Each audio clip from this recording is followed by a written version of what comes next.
नमस्कार दोस्तों, स्वागत है आपका हमारे YouTube चैनल जीके ट्रैकर पे। देखिए फ्रेंड्स, आज के वीडियो के अंदर हम बात करेंगे जो हमारी एक सीरीज़ थी लुसेंट जीके MCQ सीरीज़। आज उसी का हमारा प्रैक्टिस सेट नंबर 18 है और आज की वीडियो में भी 20 इंपॉर्टेंट क्वेश्चंस मैं लेकर आया हूं जिनको हम एक्स्ट्रा फैक्ट के साथ सॉल्व करेंगे। तो चलिए फ्रेंड्स, वीडियो को शुरू करते हैं, बिल्कुल भी टाइम वेस्ट नहीं करते हैं। चलिए वीडियो स्टार्ट करते हैं। पहला प्रश्न है आज का, मगध सम्राट बिंबिसार ने अपने राजवैद्य जीवक को किस राज्य के राजा की चिकित्सा के लिए भेजा था। एक क्वेश्चन तो आपका यही बन गया कि जो राजवैद्य था जीवक किसके दरबार में रहता था, ये बिंबिसार के दरबार में रहता था। बिंबिसार ने इसे अवंती के राजा प्रोदत्त जो थे उनको जब रोग हुआ था, पांडु रोग, उसमें सहायता करने के लिए उन्होंने जीवक को भेजा था। ठीक है, तो ये आपको याद रखना है। अगर बात करें कि जो बिंबिसार था ये किस धर्म का अनुयायी था, तो यह बौद्ध धर्म को मानता था। महात्मा बुद्ध के ये समकालीन था और इसने जो अपना राजवैद्य था इसका जीवक, इसे महात्मा बुद्ध की सेवा में भी भेजा था। चलिए दूसरा प्रश्न है, भारतीय लिखने की कला नहीं जानते थे, यह किसकी उक्ति है। यानी कि यह जो स्टेटमेंट है कि भारतीय लिखने की कला नहीं जानते थे, ये किसने कहा था, तो ये स्टेटमेंट दिया था मेगास्थनीज ने। मेगास्थनीज कई बार मैं आपको बता चुका हूँ, चंद्रगुप्त मौर्य के दरबार में रहता था। सेल्यूकस निकेटर का ये राजदूत था और इसने किताब लिखी है इंडिका, जो कि मौर्य काल के बारे में जानकारी हमें देती है। अगला प्रश्न है, किस पुस्तक का 15 भारतीय और 40 विदेशी भाषाओं में अनुवाद किया जा चुका है। तो 15 भारतीय भाषाओं में, 40 विदेशी भाषाओं में और पूरे विश्व में दूसरे नंबर की सबसे फेमस किताब मानी जाती है। ऑप्शन सी हमारा सही आंसर है, पंचतंत्र। ठीक है, पहले नंबर की फेमस किताब बाइबल को माना जाता है और दूसरे नंबर पे आता है पंचतंत्र। इसके रचयिता कौन है, कई बार पूछा गया है। तो पंचतंत्र के जो रचयिता है वो है विष्णु शर्मा। ठीक है, विष्णु शर्मा ने पंचतंत्र की रचना करी है। किस काल में करी थी ये भी पूछा जाता है। तो पंचतंत्र की रचना गुप्त काल में हुई थी। ठीक है, गुप्त काल में। किस भाषा में की गई, तो उन्होंने ये लिखा था संस्कृत में। ठीक है, पंचतंत्र मूलतः किस भाषा में लिखी गई, ये संस्कृत में लिखी गई थी। चलिए अगला देखते हैं, किस पर स्वामित्व को लेकर पाल, प्रतिहार और राष्ट्रकूट शासकों के बीच त्रिपक्षीय संघर्ष हुआ था। पहला क्वेश्चन आपका ये बना कि जो त्रिपक्षीय संघर्ष हुआ था इसमें कौन कौन शामिल थे। इसमें पाल नरेश थे, प्रतिहार नरेश और राष्ट्रकूट नरेश जो थे, इन तीनों के बीच कन्नौज को लेकर त्रिपक्षीय संघर्ष हुआ था। ठीक है, किस स्थान को लेकर हुआ था, तो कन्नौज को लेकर इनके बीच लड़ाई हुई थी, इन तीनों के बीच। अब बात आती है किसकी तरफ से सबसे पहले किसने भाग लिया था। कई बार आपको पूछेगा कि पाल वंश की ओर से त्रिपक्षीय संघर्ष में भाग लेने वाला पहला शासक कौन था, तो वो था धर्मपाल। ठीक है, पाल वंश की ओर से सबसे पहले किसने भाग लिया, धर्मपाल। अगर बात करें राष्ट्रकूटों की, तो राष्ट्रकूटों की ओर से सबसे पहले भाग लिया था राजा ध्रुव ने। ठीक है, और अगर हम बात करें प्रतिहारों की, तो प्रतिहारों की तरफ से वत्सराज ने सबसे पहले हिस्सा लिया था इस युद्ध में। ठीक है, त्रिपक्षीय संघर्ष में। अगर बात की जाए इस युद्ध की शुरुआत किसने करी थी, ये जो संघर्ष था इन तीनों के बीच, ये लगभग 200 सालों तक चला। ठीक है, 780 के करीब ये शुरू हुआ और 920-930 तक ये चला। इसको शुरू किया था प्रतिहारों ने। ठीक है, किसने शुरू किया, प्रतिहारों ने। और अंतिम रूप से विजय भी किसकी होती है, इन्हीं की होती है। तो एक प्रश्न बनता है, त्रिपक्षीय संघर्ष किसके द्वारा शुरू किया गया और किसके द्वारा अंत किया गया, तो प्रतिहारों के द्वारा इसका काम हुआ। ठीक है, शुरू भी और आखिर भी। एक प्रश्न आपका इस युद्ध को लेकर, इस संघर्ष को लेकर और बनता है कि दक्षिण भारत की वह शक्ति कौन थी जिसने सबसे पहले उत्तर भारत के ऊपर आक्रमण किया, तो वो थे राष्ट्रकूट शासक। ठीक है, अगला है, वह प्रथम भारतीय शासक कौन था जिसने अरब सागर में भारतीय नौसेना की सर्वोच्चता स्थापित करी थी। अरब सागर के अंदर जो भारत की नौसेना है उसकी सर्वोच्चता स्थापित करवाई थी। ऑप्शन बी, राजराज प्रथम ने। ठीक है, राजराज प्रथम ये एक चोल नरेश था और इसी ने श्रीलंका के ऊपर आक्रमण किया था और वहां के राजा को हराया था। ठीक है, वो राजा इससे डरकर फिर भाग गया था। तो राजराज प्रथम था जिसने भारतीय नौसेना को उस समय सर्वोच्च वहां पे साबित किया था। ठीक है, अगर हम बात करें राजराज प्रथम की, तो इसी ने तंजौर के अंदर जो राजराजेश्वर मंदिर है ना शैव धर्म का, वो भी किसने बनवाया है, राजराज प्रथम ने बनवाया है। इसी राजराज प्रथम के बाद आता है राजेंद्र प्रथम, जो कि चोल वंश का सबसे महान या सबसे प्रतापी शासक था। ठीक है, अगला है 13वीं सदी में सेना का सर्वोच्च अधिकारी कौन होता था। तो 13वीं सदी के अंदर यानी कि दिल्ली सल्तनत की शुरुआत का यहाँ पे टाइम चल रहा है, ठीक है। उस समय सेना का जो सर्वोच्च अधिकारी होता था उसके लिए खान शब्द का प्रयोग किया जाता था। चलिए अगला है रामकृष्ण परमहंस का मूल नाम क्या है। तो देखिए रामकृष्ण परमहंस ये थे कौन, तो ये थे स्वामी विवेकानंद के गुरु, ठीक है। स्वामी विवेकानंद किसके शिष्य थे, तो रामकृष्ण परमहंस के शिष्य थे। इनका जो वास्तविक नाम था ये था गदाधर चट्टोपाध्याय, ठीक है। तो रामकृष्ण परमहंस का वास्तविक नाम था गदाधर चट्टोपाध्याय, तो ये आपको ध्यान रखना है। इनके जो शिष्य थे विवेकानंद जी, उनका मूल नाम भी कई बार पूछा जाता है, तो उनका मूल नाम था नरेंद्रनाथ, ठीक है। और एक और हैं दयानंद सरस्वती, तो इनका भी मूल नाम पूछा जाता है, तो इनके बचपन का नाम था मूल शंकर, ठीक है। तो दयानंद के बचपन का नाम मूल शंकर, विवेकानंद के बचपन का नाम नरेंद्रनाथ, ठीक है, और परमहंस के बचपन का नाम गदाधर चट्टोपाध्याय, ठीक है। कमेंट करके आप मुझे बताएंगे कि स्वामी विवेकानंद ने जो रामकृष्ण मिशन की स्थापना करी थी वो किस वर्ष में करी थी, ठीक है। और कमेंट करके अपना स्कोर भी ज़रूर आप बताएं। आप लोग कमेंट नहीं करते हो यार अपना स्कोर, ना आप लोग कमेंट करते हो ना आप लोग शेयर करते हो।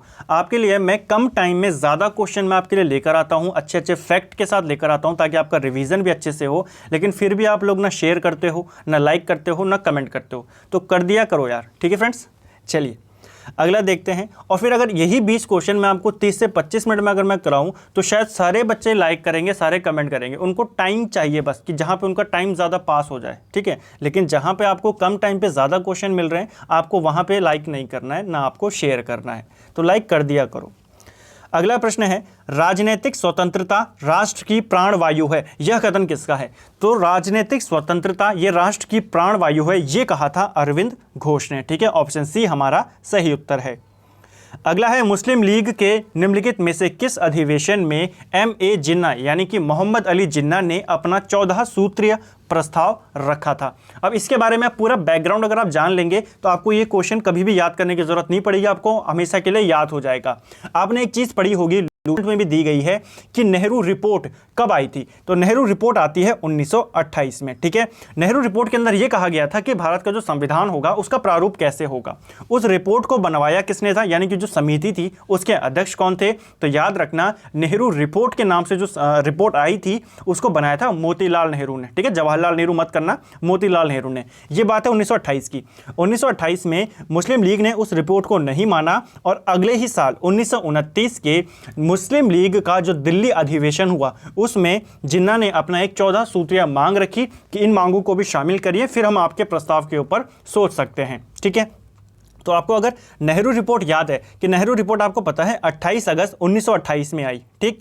तो जिन्ना ने जो 14 सूत्रीय मांगे रखी ये रखी अगले ही साल। ऑप्शन सी हमारा सही उत्तर है 1929 में, ठीक है। और कहां पर हुआ था ये मुस्लिम लीग का अधिवेशन, ये हुआ था दिल्ली के अंदर। अगला है भारत का संविधान लागू होने तक स्वतंत्रता के बाद इसका शासन किसके अंतर्गत चलाया गया।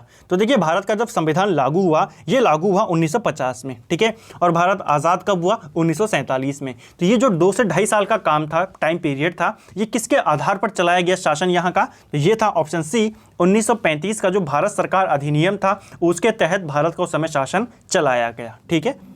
और जो भारत का संविधान का सबसे बड़ा अगर हम स्रोत बोले, अगर आपको पूछा जाए कौन सा है, तो वो यही है।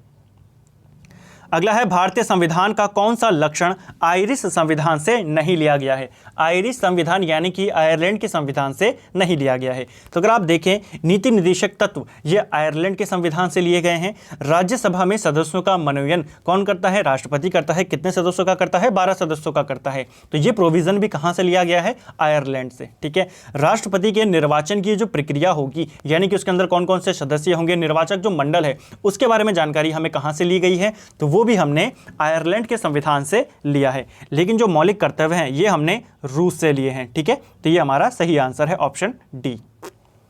चलिए अगला है आंध्र प्रदेश एक भाषाई राज्य के रूप में जब गठित किया गया था, इसको कब कर देना, ठीक है। कब गठित किया गया था, तो आंध्र प्रदेश भाषाई आधार पर गठित होने वाला भारत का पहला राज्य था और इसकी स्थापना की गई या इसका गठन किया गया वर्ष 1953 में। डेट पूछेगा 1 अक्टूबर 1953 को आंध्र प्रदेश का गठन किया गया, ठीक है, तेलुगु भाषी लोगों के लिए। जब आंध्र प्रदेश का गठन किया गया 1953 में, उसके बाद अन्य राज्यों से भी मांग उठी। इसी को देखते हुए दिसंबर 1953 में पुनर्गठन आयोग, राज्य पुनर्गठन आयोग का गठन किया गया। ठीक है, उसके अध्यक्ष बनाए गए फजल अली, और उसके अंदर जो सदस्य थे हृदयनाथ कुंजरू, के.एम. पणिकर उसके अंदर सदस्य थे। इनका गठन किया गया दिसंबर 1953 में। ठीक है, ये जो आयोग था इसने अपनी रिपोर्ट सबमिट करवाई 1955 में, और 1956 में आया राज्य पुनर्गठन अधिनियम। तो अगर पूछेगा आयोग की स्थापना कब हुई, 1953। अधिनियम कब आया, राज्य पुनर्गठन अधिनियम, तो ये आया 1956 में। ठीक है, और उसके बाद कितने राज्य बनाए गए, 14 राज्य और 6 केंद्र शासित प्रदेश बनाए गए। अगला है, कितने वर्षों तक लगातार बाहर रहने पर नागरिकता समाप्त हो जाती है। तो अगर आप भारतीय नागरिक हैं और अगर लगातार आप 7 वर्षों तक भारत से बाहर रहते हैं तो आपकी नागरिकता ऑटोमेटिकली खत्म हो जाएगी। ठीक है, कितने वर्षों तक, 7 वर्षों तक। संघ लोक सेवा आयोग के कार्यों का उल्लेख, इसको कार्यों का कर देना। ठीक है, कार्यों का उल्लेख किस अनुच्छेद के अंतर्गत है। तो देखिए, जो यूपीएससी है, यूपीएससी से जुड़े हुए अगर हम आर्टिकल देखें तो ये है 315 से लेकर 323 के बीच तक। ये किससे जुड़े हुए हैं, ये लोक सेवा आयोग से जुड़े हैं, जिसमें आर्टिकल 315 कहता है कि राज्य का और देश का एक जो लोक सेवा आयोग है वो होगा। 316 जो कहता है वो यहाँ पे सदस्यों की नियुक्ति करवाता है। ठीक है, कि किस तरीके से जो लोक सेवा आयोग है, संघ का हो चाहे राज्य का हो, उसमें सदस्यों की नियुक्ति की जाएगी, वो बताता है 316। हमें पूछ रहा है इनके कार्यों का उल्लेख कौन से आर्टिकल में है, तो ये हमारा सही उत्तर है आर्टिकल 320 में। जो लोक सेवा आयोग है इसके कौन कौन से कार्य होंगे वो बताया गया है। ठीक है, अगला है 1857 के विद्रोह के समय भारत का गवर्नर जनरल कौन था। बहुत आसान क्वेश्चन है और बहुत ज़्यादा बार रिपीट हुआ है। जब 1857 की क्रांति हुई, विद्रोह हुआ, उस समय भारत का गवर्नर जनरल था लॉर्ड कैनिंग, और बाद में यही भारत का पहला वायसराय भी बना। ठीक है, अगला है, भारतीय अर्थव्यवस्था कैसी है। ये भी आसान क्वेश्चन है और बहुत बार रिपीट हुआ है। भारत की अर्थव्यवस्था है मिश्रित अर्थव्यवस्था। ठीक है, ना तो पूंजीवादी और ना ही साम्यवादी है, यह है मिश्रित। अगला है, 1949 में गठित राष्ट्रीय आय समिति के अध्यक्ष कौन थे। तो राष्ट्रीय आय समिति के जो अध्यक्ष बनाए गए थे 1949 में, वो थे पीसी महालनोबिस। बाद में इन्हीं के मॉडल के ऊपर एक पंचवर्षीय योजना भी चलाई गई। तो वो कौन सी पंचवर्षीय योजना थी जो महालनोबिस मॉडल पर आधारित थी, कमेंट करके आप बताएंगे। ठीक है, दूसरी थी या तीसरी थी। अगला है, पार्थिव ग्रहों की संख्या कितनी है। तो मैंने आपको पहले भी बताया कि कुल ग्रह कितने हैं, हमारे पास 8 ग्रह हैं, जिनमें से 4 ग्रह जो है वो पार्थिव हैं और अन्य 4 जो हैं वो बाह्य ग्रह हैं। ठीक है, तो शुरुआत के जो 4 ग्रह हैं, ठीक है, हमारे बुध, शुक्र, मंगल और पृथ्वी, ये सब कैसे हैं, ये हमारे पार्थिव ग्रह हैं। आप इनको कैसे भी याद रख सकते हो, जैसे मैंने आपको पिछले वीडियो में भी बताया था कि जो शुरुआत हमारे जो एस्टेरॉइड होते हैं ना, क्षुद्र ग्रह, ये पाए जाते हैं मंगल और बृहस्पति के बीच में। ठीक है, इधर आ गया बृहस्पति, तो इनके बीच में क्षुद्र ग्रह पाए जाते हैं। तो इधर के इस तरह वाले जितने हैं, मंगल हो गया, इससे पहले पृथ्वी हो गई, इससे पहले शुक्र, फिर बुध, ये सारे हमारे आंतरिक ग्रह हैं या पार्थिव ग्रह हैं, और ये सारे हमारे बाहरी ग्रह हैं। ठीक है, अगला है, समान कार्य के लिए समान वेतन भारत के संविधान में सुनिश्चित किया गया है। एक, ये क्या है, तो समान कार्य के लिए समान वेतन देना, ये है राज्य के नीति निदेशक सिद्धांत का एक अंग है। ठीक है, ये कोई हमारा आर्थिक अधिकार नहीं है, ये राज्य के जो नीति निदेशक तत्व होते हैं उनका एक हिस्सा है। ठीक है, उसके तहत है। शिवाजी को पहाड़ी चूहा और साहसी डाकू की संज्ञा किसने दी थी। तो देखिए, जो छत्रपति शिवाजी थे, मराठा साम्राज्य के जो संस्थापक थे, इनको पहाड़ी चूहा और साहसी डाकू ये कहा था औरंगजेब ने। ठीक है, किसने कहा था, औरंगजेब ने। एक और चीज आपको याद रखनी है, शिवाजी को राजा की उपाधि किसने दी थी, तो राजा की उपाधि भी औरंगजेब ने दी थी। ठीक है, तो ये दोनों प्रश्न आपको याद करने हैं शिवाजी को लेकर। शिवाजी का राज्याभिषेक कब होता है, तो ये होता है 1674 में 5 जून को। ठीक है, तो ये भी आपको याद रखना है, जहां पर इन्होंने छत्रपति की उपाधि धारण करी। पूछा जा सकता है शिवाजी ने छत्रपति की उपाधि कब धारण करी, 1674 में। ठीक है, और गंगा भट्ट के द्वारा इनका जो राज्याभिषेक था वो कराया गया था, और 1680 में शिवाजी की मृत्यु हो जाती है। तो फ्रेंड्स, ये था हमारा Lucent MCQs practice set series का पार्ट नंबर 18 था। उम्मीद करता हूं आपको वीडियो पसंद आया होगा। अगर आपको वीडियो पसंद आता है, क्वेश्चंस अच्छे लगते हैं, एक्सप्लेनेशन आपको पसंद आती है, समझ में आती है, तो आप वीडियो को लाइक करें, शेयर करें ज़्यादा से ज़्यादा, और अपने दोस्तों के साथ भी। और साथ ही चैनल को सब्सक्राइब नहीं किया है तो सब्सक्राइब ज़रूर करें, और जो बेल आइकन है बगल में, आप उसको भी ज़रूर दबाएं, ताकि आपको हमारे वीडियोज़ की जो भी चैनल पर आती है नोटिफिकेशन मिल सके। साथ ही आप हमको टेलीग्राम, इंस्टाग्राम और हमारे फेसबुक पेज पे भी लाइक कर सकते हैं, फॉलो कर सकते हैं। Thank you friends.